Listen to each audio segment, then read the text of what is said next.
also struggled with opiate use, right? Mm-hmm. So there's this whole conversation and this epidemic where the focus right now is just on opiates, and yes, while opiates kill people so easily, how did you get to opiate use, and how did you eventually overcome that? Okay. It wasn't prescription. Okay. This was the prescription time came after me, way after. I was an addict. I was addicted to heroin.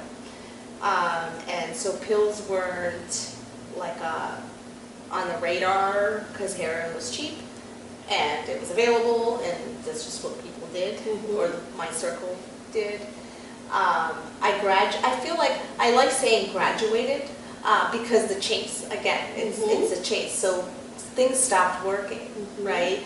I mean, pot stopped working a long time ago. Alcohol never really did the trick anymore because it was just too, in my eyes, sloppy. Like it didn't take care of what it needed to. Sex didn't work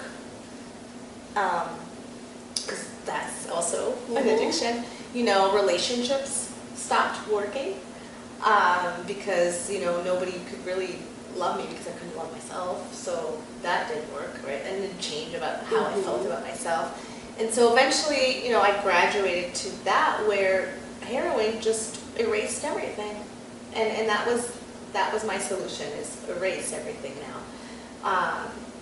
And so and also physically, when you become so dependent and addicted, because heroin is very, very physically addictive. You add that element, you're stuck. Then that was it. Do you think that physical addictive piece is one of the hardest things about overcoming opiate addiction? I think that's why opiate addiction is so separate of a conversation. I think it's separate because it's that dynamic. Because it's not just the mental and emotional, it's also the physical that you have to overcome, and the two play with each other so well, because your mind will play the tricks on you in order for your body to feel better, right? And so nobody wants to feel sick or be sick, and so you're stuck in this cycle where it's like if you weren't physically addicted, then that want and desire is there to get clean, then you're a little bit more able to, because there's not that physical element there also bringing you down. Is that? Yes. Yeah. And that support, as we said, is important, and so kind of just going through that, right? What would you say to any family or friends who are not sure how to support their loved one that's struggling with addiction? First, I think it's really important not to enable them. When we sugarcoat the people that we love and their behavior, it just allows them to continue doing what they're doing. Did you get the support that you needed from family or those around you? So looking back, my mother enabled me. Okay. Yeah, she gave So me what money. would you say if you could go back now with everything that you know now and say something to your mom? What would you say to her to have helped you then? Close the door to your house and don't answer your phone to me, and let me be, and let me figure it out. I know it's harsh and people don't want to hear that, and it's such a frightening thing because I have a daughter. I have a daughter, and the idea of her becoming an addict, I can't even fathom without Would you close breaking the down. door on your daughter? If it meant saving her life, I would. Now, for those who don't think that that means saving their life, right? I'm closing the door, they could die, I don't know what's happening. Am I killing my child by closing the door? So I think it's like this fine line. Are you helping or harming? Is that enabling? I know, it's difficult. It's because I'm on I'm on the fence, you know, because I didn't die, right? And she didn't close her door. But there's people that die because they are enabled. Yes. And I think what that means too, though, is that really what you have to show your loved one that's struggling is that the consequence outweighs the pro. If we take away the natural consequences, why would someone stop using? Yeah, you can do whatever you want, and then you still can come back to this house and have everything you need. I'm going to come bail you out of jail. So we're doing these things to help continue the addiction going. We run after them with a pillow, so every time they fall, their fall is cushioned. Yeah. And that harms them because they keep doing what they're doing, because why change? Because everything's fine. Absolutely. You know. So your mom should have shut the door. She should have shut the door. And you would shut the door on your daughter. I think that I would have stopped a lot sooner. I think that more pain, it would have ceased a lot sooner if I didn't have resources, her resources. I don't know what I would do with my daughter, but if I felt like that's what needed to happen to save her life, I would. Are there any preventative measures that in your life you try to take, or things that you've learned to now try to prevent your daughter from activating right. an addiction? Yeah.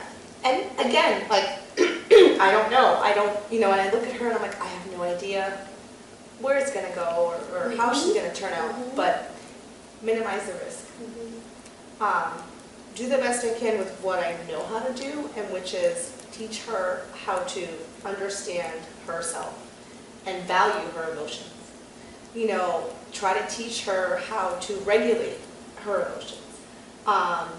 Support her, in her development of who she is as a person. It's important that she learns herself and doesn't dislike herself. Because once she starts disliking and doubting herself, she's going to try to reach for something that's going to change her or change how she feels, whether it's a relationship or whatever, right? And so I would rather her be empowered enough to self-reflect on herself and value herself than seek something outside of herself to help her feel better about who she is. That's the best I can do, because I don't know, because what if, when she's 21 or 30 and she picks up her first alcohol, or somebody offers her a drug and all of a sudden, I don't know. Is that one of your fears? Mm-hmm. Yeah. Oh, it's terrifying. It's so terrifying. So terrifying. But all I can do, I don't have control over her or anyone else, but all I can do is be a role model. And try to help her as much as I can to teach her how to love herself. And hopefully she makes the right choices, right? Whether her switch is activated or not, she can still manage. Absolutely. It's possible to live without using, even if your switch is activated. Exactly. So another thought that comes up for me is just in this whole buzzword of opiate epidemic, what advice would you give to the people in power that are really trying to either change policy or fight this crisis? Is there anything that you would say, any advice, anything you would want them to be mindful of? I know it's not an easy question. It's a multifaceted addiction, and I think that, but huge, yeah. it's a nonstop conversation, and I know that you want to be part of the solution and helping people and saving people. I think from this everyone's disease. approach is based on what their role in society is, right? And so the pharmaceutical company and the government and, everybody who's approaching the subject is having their, is approaching it from their lens, from their point of view, and from what they do, right? And from where their expertise is. And I think that for everybody involved, in no matter how they approach the subject and trying to find a resolution, I think everybody needs to understand that there's a human behind what they're doing. It's yes, sure, it's numbers. It's numbers, and it's this, and it's that, and it's stats, and it's all this other stuff, because they're coming from their various professions, but but at the end of the day, we are talking about, 36 people are dying a minute from opiate overdose in America. Like, at the end of the day, that's what's happening, and so when we're approaching it, we need to be thinking of, like, there's a human element behind this. How do you take that human element, though, and use that to help with this crisis?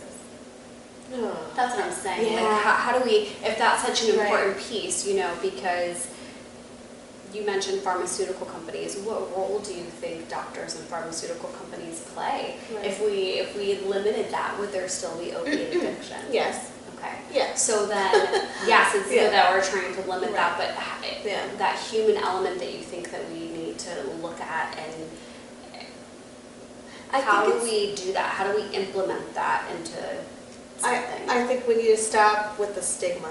I think that's where it's at, is the stigma of addiction. Yes. Like, and like growing up, because I'm an addict, right? But I never would have thought that that's what was happening to me until I realized that's who I was. And like the definition of an alcoholic or an addict to me growing up was somebody who was living on the street homeless, in dirty clothes, who wasn't eating and begging for money or stealing and murdering people. And I'm not the only one. Like, that's just not my opinion or my view or my idea of what an addict or junkie or alcoholic is. You ask anybody. I mean, I see blog posts and I see comments on posts for like addicts and addiction stuff where people are like, oh, they should just kill all the junkies. This will solve everything if all the junkies get shot, and it's not, it's not unpopular because a lot of people really don't understand that who these the addict is. junkies are also doctors and probably, some of these politicians that are involved and other people, that it's not someone homeless on the street. Nope. It's veterans. It's anyone. It's anybody. It's anyone. And I agree. I think that's one of the biggest things is just this stigma and this discrimination that people have, and they don't realize it. It's any walk of life. It's any socioeconomic status. Disease doesn't discriminate. Yes. It does not discriminate. It's just like cancer. It does not. It doesn't care about your status or what. So how do we break the stigma? We talk about it. We talk about it and we put it in your face. Not the addiction, but we talk about the humanness behind it. We talk about it as much as we can. We talk about the experiences because the similarities is what we need to look at.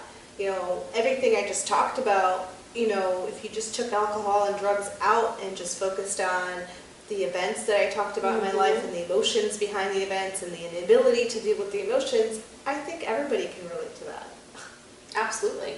Emotions are universal. Yes. And that's partially why I think that if you tell your story and tell it more in detail where people can understand that human element, because people seem to have compassion for if someone goes through a hard time or people that go through trauma, but they have a very hard time having compassion for the addict. But that goes hand in hand a lot of times, and because what? Because they think that it's a choice. Yes. That's why they have trouble really having any sympathy or empathy, because they're like, oh, they're choosing to, and that's what I read and that's what I see is like people have this misconception that like,